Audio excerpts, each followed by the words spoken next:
Hi friends, welcome to the Rajarao talks. Grabbers ఇది ఒక English movie. ఎంతమంది ఇంగ్లీష్ మూవీస్ తెలుగులో డబ్ చేసినప్పుడు చూడడానికి ఇంట్రెస్ట్గా ఉంటారు? కామెంట్ చేయండి. ఇంకొకటి, ఇది ఒక అడ్వెంచరస్ అనే action and scientific thriller movie. ఈ సినిమా ఎలా ఉంది, బాగుందా లేదా, చూడొచ్చా లేదా, సింపుల్ క్లారిటీగా చెప్తా. ఈ లోపైతే ఒక లైక్, ఒక సబ్స్క్రైబ్ అయితే కొట్టేశారు కదా, థ్యాంక్ యూ.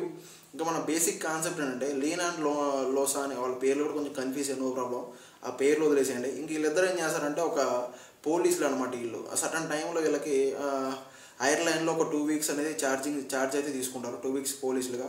అక్కడ ఏం జరుగుతుంటుంది, అప్పటికే ఏంటంటే ఆ ప్లేస్లో ఏంటంటే ఎంతోమంది మిస్ అవుతూ ఉంటారు జనాలంతా కూడా. అసలు ఎందుకు మిస్ అవుతున్నారు, ఇంకోటి ఏంటంటే సముద్రం దగ్గర తిమింగలాలు అవి అన్నీ కొట్టుకొచ్చేస్తూ ఉంటాయి చనిపోయి. అసలు ఎందుకు, ఏం జరుగుతుంది, అసలు ఏంటి అనేది మొత్తం కూడా ఇన్వెస్టిగేషన్ చేస్తే తెలిసేది ఏంటంటే ఏం తెలుస్తుంది అనేది బేసిక్ కాన్సెప్ట్. ఆ ప్రాబ్లం ఏంటి, ఆ ప్రాబ్లంని వీళ్ళు ఎలా సాల్వ్ చేశారు అనేది బేసిక్ కాన్సెప్ట్ చెప్పాలంటే. కొన్ని విచిత్రమైన జంతువులన్నీ కూడా ఏంటంటే సముద్రం నుంచి వచ్చి మనుషుల మీద అటాక్ చేస్తూ ఉంటాయి. అటువంటి టైంలో ఏంటంటే కొంచెం హర్రర్గా అయితే ఫీల్ అవుతూ ఉంటాం, నిజంగా థ్రిల్ అయితే ఫీల్ అవుతూ ఉంటాం. కొన్ని భయం కూడా వేస్తూ ఉంటుంది నిజంగా చెప్పాలంటే. ఆ స్క్రీన్ ప్లే కానీ, ఆ సినిమాటోగ్రఫీ కానీ, లిటరలీ ఆ బ్యాక్గ్రౌండ్ మ్యూజిక్తో లిటరలీ చాలా బాగా అనిపించింది. నిజంగా అసలు కాన్సెప్ట్ లిటరలీ చాలా బాగా తీసుకున్నారు.